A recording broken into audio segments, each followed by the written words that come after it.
Pension ತಂದು ಕೊಡೋದು ನಮ್ಮ ಕಡೆ. ಇದೇ ಒಳ್ಳೆಯ ಸುದ್ದಿ. ದೀಪಾವಳಿಯನ್ನು ಎಲ್ಲರೂ ನಮಸ್ಕಾರ. ನಾನು Ramakant Nargun, national chief coordinator, national education committee, ನಿಮ್ಮ ಮುಂದುಗಡೆ. ಈಗ ಎಷ್ಟೋ ಜನರು ಕಾಯ್ತಾ ಇದ್ದೀರಾ. ನಾವು ಹೇಳಿದ ಪ್ರಕಾರ ದೀಪಾವಳಿಗಿಂತ ಮೊದಲು ಏನಾದರೂ ಒಂದು ಒಳ್ಳೆಯ ನ್ಯೂಸ್ ಕೊಡ್ತೀವಂತ ಭರವಸೆ ಕೊಟ್ಟಿದ್ದೀವಿ. ಹಾಗೂ ಮೊನ್ನೆ 11 ಮತ್ತು 12ನೇ ತಾರೀಕು ಏನು ಬೆಂಗಳೂರಿನಲ್ಲಿ ಪ್ರೊಟೆಸ್ಟ್ ಡೆಮಾನ್ಸ್ಟ್ರೇಷನ್ ಏನಾಯ್ತಲ್ಲ, ಅದಕ್ಕೆ ಜನಸಾಗರಗಳು ನೀವೇನು ಬಂದ್ರಲ್ಲ, ಇದು ಒಂದು ಕಾರಣ. ನಮ್ಮ ಒಳ್ಳೆಯ ರಿಸಲ್ಟ್ ಬರ್ತಾಯಿದೆ. ಹಾಗೂ ಇದಾದಮೇಲೆ ನಾನು 13ನೇ ತಾರೀಕು ಡೆಲ್ಲಿಗೆ ಮತ್ತೆ ಹೋಗಿ ಅಲ್ಲಿ CBT ಮೀಟಿಂಗ್ ಮುಂದ್ಗಡೆ ನಾವು ದೊಡ್ಡ ಡೆಮಾನ್ಸ್ಟ್ರೇಷನ್ ಮಾಡಿದ್ವಿ. ಆವಾಗ ಅವರು CBT ಮೆಂಬರ್ಸು ನಮ್ಮ ಚೀಫ್ ಆಗಿರ್ತಕ್ಕಂಥ ಮನ್ಸುಖ್ ಮಾಂಡವಿಯಾ ಅವ್ರು, ಲೇಬರ್ ಮಿನಿಸ್ಟ್ರು, ಅವ್ರು ನಮ್ಮನ್ನು ಒಳಗೆ ಕರೆದು, ಇಲ್ಲ ನೀವು ಮಾಡಬೇಡಿ, ನಿಮ್ಗೆ ನಾವೆಲ್ಲ ಮಾಡಿಕೊಡ್ತೀವಿ ಅಂದರು. ಇಲ್ಲ, ಅದೆಲ್ಲ ಆಗಲ್ಲ, ನಮ್ಮ ಜನರಿಗೆ ಜಾಸ್ತಿ ನಾವು ಹಿಂಗೆ ಹೇಳೋಕ್ಕಾಗಲ್ಲ, ನೀವು ಏನಾದರೂ ನಮ್ಗೆ ಮಾಡಿಕೊಡ್ಲಿಕ್ಕೆ ಬೇಕು. ಆವಾಗ ಅವ್ರು ಹೇಳಿದರು, ಇಲ್ಲ ನೀವು ನಾಳೆ ಬನ್ನಿರಿ, ನೀವು 14ನೇ ತಾರೀಕು 2:30 ಬನ್ನಿ, ನಿಮ್ಮ ಜೊತೆಗೆಲ್ಲ ಡೀಟೇಲ್ ಡಿಸ್ಕಸ್ ಮಾಡಿ ಏನಬೋದು ಮಾತಾಡೋಣ. ಅದಕ್ಕೆ ನಾವು 13ನೇ ತಾರೀಕು ಆದಮೇಲೆ 14ನೇ ತಾರೀಕು 2:30 ಗಂಟೆಗೆ ಮನ್ಸುಖ್ ಮಾಂಡವಿಯಾ ಅವ್ರ ಜೊತೆಗೆ ನಮ್ಮ ಅಪಾಯಿಂಟ್ಮೆಂಟ್ ಇತ್ತು. ಅವ್ರ ಜೊತೆಗೆ ಒಂದು 45 ಮಿನಿಟ್ಸ್ ಡಿಸ್ಕಷನ್ ಆಯಿತು.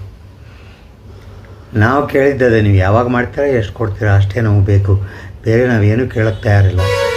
ಅವರು ಏನೇನೋ ವಿಷಯಗಳನ್ನು ಹೇಳಿದರು. ನಾವು ಹೇಳಿದ್ವಿ, ಮೊದಲು ನಮ್ಮ ಪೆನ್ಷನ್ದಾರಿಗೆ ಪೆನ್ಷನ್ ಕೊಡಿಸ್ರಿ, ಆಮೇಲೆ ನಮ್ಮ ಜೊತೆ ಉತ್ತರ ಕೊಡೋಕೆ ರೆಡಿ ಆಗ್ತೀವಿ. ಅದು ಫೈನಲ್ ಎಲ್ಲ ಮಾತಾಡಿದ ಮೇಲೆ ಕೊನೆಗೆ ಒಂದು ಹಂತಕ್ಕೆ ಮುಟ್ಟಿದ್ವಿ.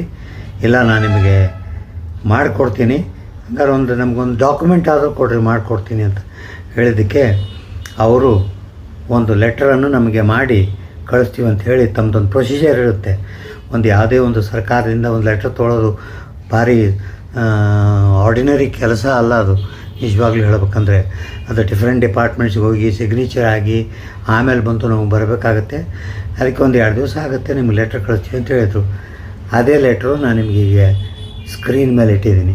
ನಮಗೆ ಬಂದಿರೋದು ಸುಳ್ಳಾಡಲ್ಲ, ನಾವು ಮಾತಾಡಿದ್ದು ಸುಳ್ಳಲ್ಲ, ಲೆಟ್ರ್ ಬಂದಿದ್ದು ಸುಳ್ಳಲ್ಲ, ನಮ್ಮ ಪ್ರಯತ್ನವೂ ಸುಳ್ಳಲ್ಲ. ನಾವು ಯಾವಾಗಲೂ ಸತ್ಯಮೇವ ಜಯತೆ. ಜನರು ಏನೇನೋ ಅಂತಾರೆ ಅನ್ನಲಿ, ನಾವು ನಮ್ಮ ಜೀವನ ಇರೋವರೆಗೂ, ನನ್ನ ಜೀವ ಇರೋವರೆಗೂ ನಾನು ಹೀಗೆ ಹೊಡೆದಾಡಿ ನಿಮಗೆ ಪೆನ್ಷನ್ನು ಕೊಡಿಸೇ ತೀರ್ತೀನಿ. ಇದು ಒಳ್ಳೆಯ ಲೆಟ್ರ್ ಬಂದಿದೆ. ಅವರು ಅದರಲ್ಲಿ ಕಮಿಟ್ಮೆಂಟ್ ಮಾಡ್ಕೊಂಡಿದ್ದಾರೆ. ಏನೇನು ಮಾಡ್ಕೊಂಡಿದ್ದಾರೆ? 1, ರೆಸ್ಪೆಕ್ಟಬಲ್ ಪೆನ್ಷನ್ ನಿಮ್ಮನ್ನ ಕೊಡ್ತೀನಿ. 2ನೇದು, ನಿಮಗೇನು ಆರೋಗ್ಯದ ಬಗ್ಗೆ ಏನು ಕವರೇಜ್ ಇಲ್ಲ, ಅದು ಕೂಡ ನಾನು ಸರ್ಕಾರದಿಂದ ಆರೋಗ್ಯದ ಕವರೇಜು ಎಲ್ಲ EPS 95 ಪೆನ್ಷನ್ದಾರಿಗೆ ಏನೂ ಪ್ರೀ ಕಂಡೀಷನ್ ಇಲ್ಲಾರದೆ ಕೊಡಿಸ್ತೀನಿ. 3ನೇದು, ಯಾರ್ಯಾರು ಸುಪ್ರೀಂ ಕೋರ್ಟ್ ಆರ್ಡ್ರಿಂದ ವಂಚಿತರಾಗ್ಯಾರೋ ಅವರು ಕೂಡ ಸರಿಯಾಗಿ ಪೆನ್ಷನ್ ಕೊಡಿಸ್ತೀವಿ. ಇದಲ್ಲದೆ ನಾನು ಒಂದು ಸರಿ ನಿಮಗೇನು ನಾನು ಈ ಮಿನಿಮಮ್ ಪೆನ್ಷನ್ ಮಾಡಿಕೊಡ್ತೀನಿ, ಅದು ವರ್ಷ ನಿಮಗೆ ಜಾಸ್ತಿ ಆಗಂಗೆ ಮಾಡ್ತೀನಿ ಹೊರತು ಕಾನ್ಸ್ಟೆಂಟಾಗಿ ಒಂದು ಇಳಂಗೆ ಮಾಡಿಲ್ಲ ಅಂತ ಕೆಲವು ವಿಷಯಗಳು ನಮ್ಮ ಜೊತೆಗೆ ಮಾತಾಡಿ ಪತ್ರವನ್ನು ಕೊಟ್ಟಿದ್ದಾರೆ. ಯಾರೂ ಕಾಳಜಿ ಮಾಡ್ತಕ್ಕದ್ದಲ್ಲ.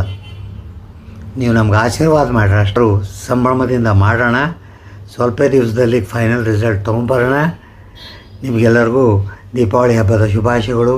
ಬೋಲೋ ಭಾರತ್ ಮಾತಾ ಕಿ ಜೈ.